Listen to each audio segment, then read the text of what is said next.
बिस्मिल्लाहिर्रहमानिर्रहीम अस्सलाम वालेकुम स्टूडेंट्स। आज का हमारा टॉपिक है बीजेटी एज अ स्विच। हमने लास्ट टॉपिक में देखा कि हम बीजेटी को एक एम्पलीफायर के तौर पे इस्तेमाल कर सकते हैं, लेकिन एम्पलीफिकेशन के लिए ज़रूरी ये था कि उसका बेस एमीटर जंक्शन फॉरवर्ड बाइस होना चाहिए और collector base junction reverse bias होना चाहिए। नॉर्मली इनपुट बेस जंक्शन पे दी जाती है, इसका मतलब है इनपुट जंक्शन फॉरवर्ड बाइस होना चाहिए और आउटपुट जो है वो कलेक्टर से ली जाती है, इसलिए कलेक्टर और बेस जंक्शन जो है वो रिवर्स बाइस होना चाहिए। आज हम देखेंगे कि हम बाइपोलर जंक्शन ट्रांजिस्टर को एक स्विच के तौर पे भी इस्तेमाल कर सकते हैं।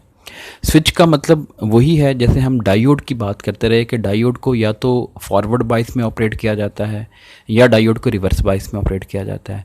फॉरवर्ड बाइस वो कंडीशन है जो डायोड में से करंट को पास करवाती है, रिवर्स बाइस वो कंडीशन है जो करंट को स्टॉप करती है।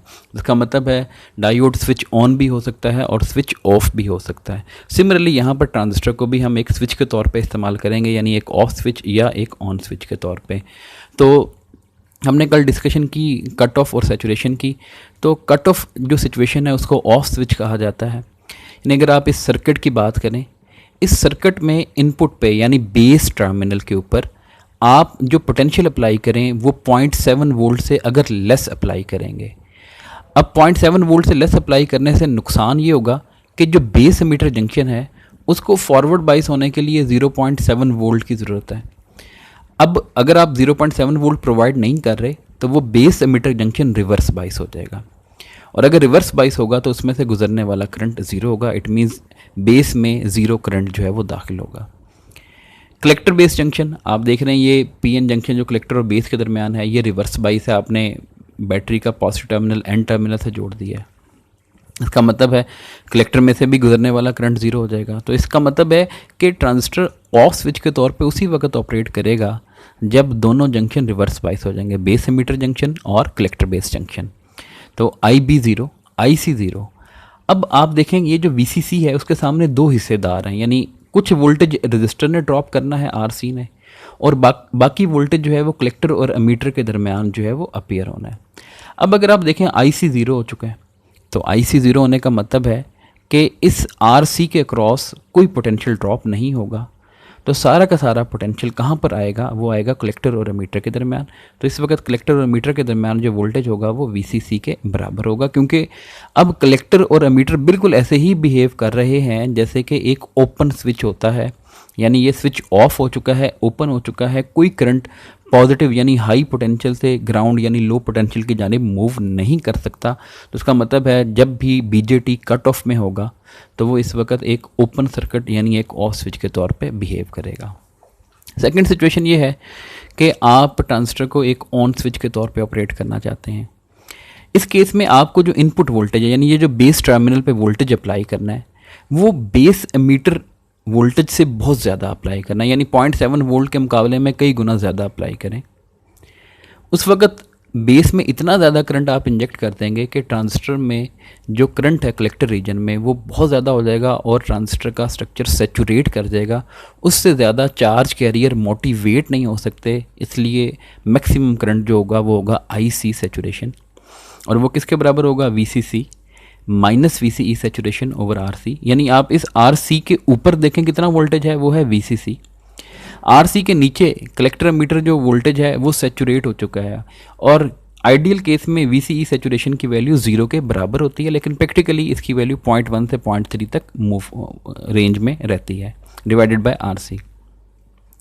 अब ट्रांजिस्टर में अगर सैचुरेशन करंट इतना आपको रिक्वायर्ड है तो कलेक्टर में जो करंट पास करता है वो तो बेस करंट की वजह से पास करता है।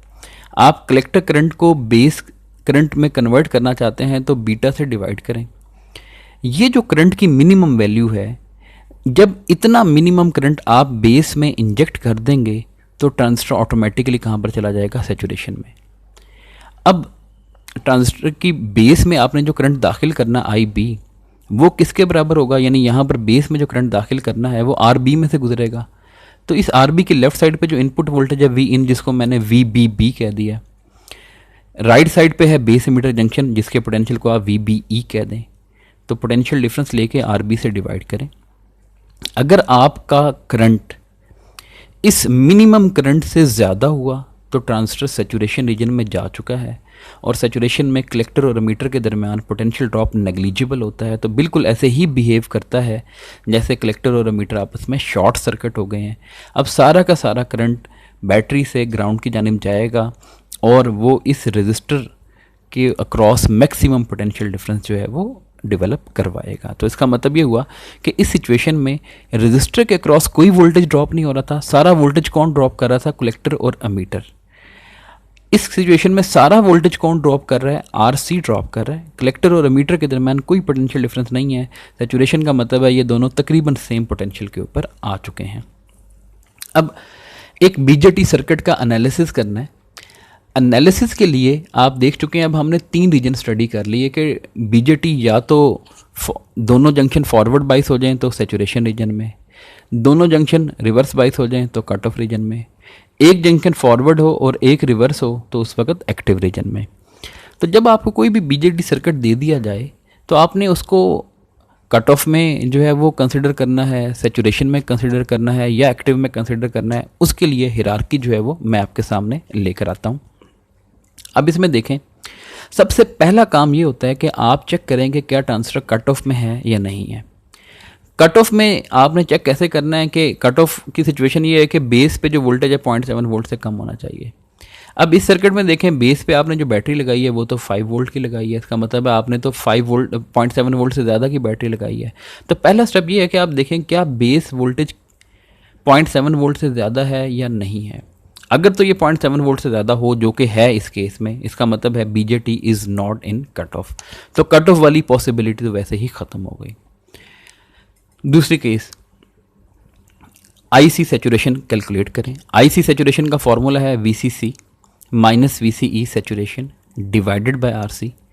वीसीसी 10 वोल्ट है, वीसीई सैचुरेशन क्वेश्चन में हमें बताई है 0, तो 10 माइनस 0 डिवाइडेड बाय आरसी की वैल्यू है 1 किलो ओम।